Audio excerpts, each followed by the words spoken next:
মা, আজকে আমার কিছু গেস্ট আসবে। চটজলদি কি বানিয়ে দেওয়া যায় বলো তো? মাংস তো নেই, তবে ফ্রিজে পাউরুটি আর পনির আছে। পনির স্টাফেড রোল বানিয়ে দেবো। হ্যাঁ হ্যাঁ, এইরকম একটা স্ন্যাক্স রেসিপি চাই কফির সাথে, তাহলে ভালোই জমে যাবে বলো সন্ধেটা। একদম জমে যাবে।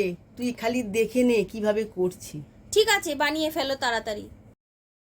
পনির রোল বানানোর জন্য আমি এখানে 250 গ্রাম পনির নিয়ে নিয়েছিলাম। পনিরটা খুব ভালো করে স্ট্রেনার দিয়ে গ্রেট করে নিচ্ছি। সমস্ত পনিরটা আমার গ্রেট করা হয়ে গেছে। এবার পরবর্তী স্টেপে চলে যাব। পনির রোলের সমস্ত উপকরণ নিয়ে নিয়েছি। এবার স্টাফিংটা বানিয়ে নেব। তার জন্য আমি ফ্রাই প্যান বসিয়ে নিয়েছি। এর মধ্যে দিয়ে দেব 2 চামচ সাদা তেল। তেলটা গরম হয়ে গেছে। এবার দিয়ে দেব 4-5টা কাঁচা লঙ্কা ছোট ছোট করে কোঁচানো। তারপরে দিয়ে দেব ক্যাপসিকাম, একটা বড় সাইজের ক্যাপসিকাম কেটে নিয়েছিলাম ছোট ছোট করে। এই দুটো উপকরণ খুব ভালো করে ভেজে নেব। ক্যাপসিকাম আর কাঁচা লঙ্কা 1.5 মিনিট ভেজে নিয়েছি। এবার দিয়ে দিলাম 1 চামচ আদা বাটা। আদা বাটাও আমি ক্যাপসিকাম কাঁচা লঙ্কার সঙ্গে খুব ভালো করে ভেজে নেব।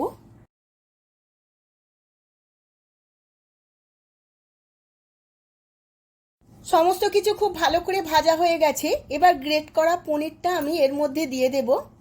এই সময় গ্যাসের ফ্লেমটা লোতে রাখবো, না হলে মশলাটা জ্বলে যাবে। এবার সমস্ত কিছু 5 মিনিট খুব ভালো করে ভেজে নেব।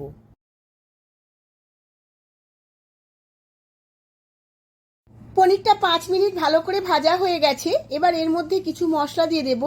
তার মধ্যে প্রথমেই দেব 1 চামচ গোলমরিচের গুঁড়ো, দেব 1 চামচ বিট লবণ, আর দেব চাট মশলা 1 চামচ, আর দেব 1 চামচ চিনি, দিয়ে দেব স্বাদ মতো নুন।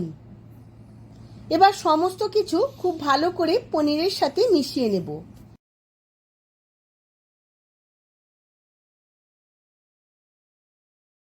সমস্ত উপকরণগুলো খুব ভালো করে মিশিয়ে নিয়ে আরও 5 মিনিট ভেজে নিয়েছি। এবার দিয়ে দেব ছোট ছোট করে কেটে রাখা 1 মুঠো ধনেপাতা। ধনেপাতাটাও আমি খুব ভালো করে মিশিয়ে নেব।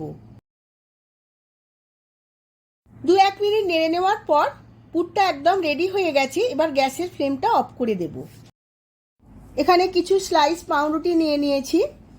পাউরুটির এই ধারগুলো, পোড়া অংশগুলো ছুরি দিয়ে খুব ভালো করে কেটে নিতে হবে। এইভাবে পরিষ্কার করে আমি কেটে নেব, যাতে ফিট সাদা অংশটাই থাকে।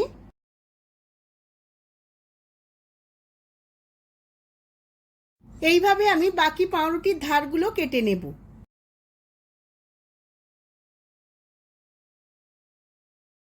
একটা বাটির মধ্যে কিছুটা জল নিয়ে নিয়েছি। জলের মধ্যে 2 চামচ চিনি দিয়ে খুব ভালো করে গুলিয়ে নেব। চিনিটা খুব ভালো করে মিশে গেছে। এবার পাউরুটির পিসগুলো এই জলের মধ্যে ডুবিয়ে নেব। এইভাবে হাতে করে চেপে এক্সট্রা জলটা ফেলে দিতে হবে। এইভাবে সমস্ত পাউরুটিগুলো ভিজিয়ে নেব জলের মধ্যে। এবার একটা স্লাইস ভেজানো পাউরুটি নিয়ে নিয়েছি। এবার স্টাফিংটা মাঝখানে এইভাবে দিয়ে দিতে হবে। এবার পাউরুটিটা এই সাইড থেকে নিয়ে এইভাবে মুড়িয়ে দিতে হবে। একদম রোল করে নেব। এইভাবে চেপে চেপে রোল করে নিতে হবে, যাতে কোনোভাবে স্টাফিংটা বাইরে বেরিয়ে না আসে।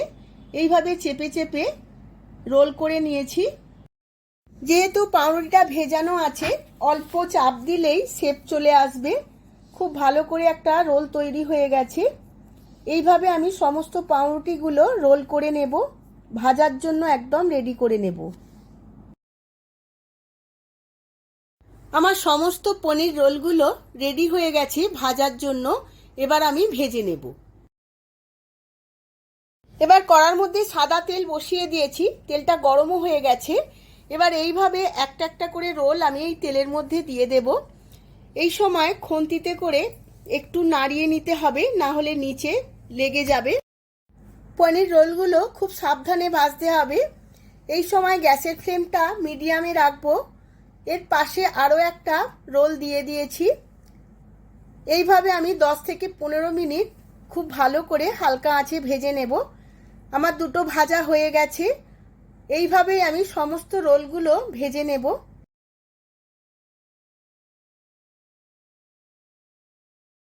মা মা, আমার বন্ধুরা এসে গেছে, তোমার স্ন্যাক্স কি একদম রেডি? হ্যাঁ, আমার রেডি হয়ে গেছে। সস দিয়ে একদম সার্ভ করে দিন। আরে কি দারুণ দেখতে লাগছে। বন্ধুরা, তোমাদের যদি এইরকম ভিডিও ভালো লেগে থাকে, ভিডিওটাতে প্রচুর প্রচুর লাইক কমেন্ট শেয়ার করে দেবে আর আমার ইউটিউব চ্যানেলটিকে অবশ্যই সাবস্ক্রাইব করে দেবে। ধন্যবাদ।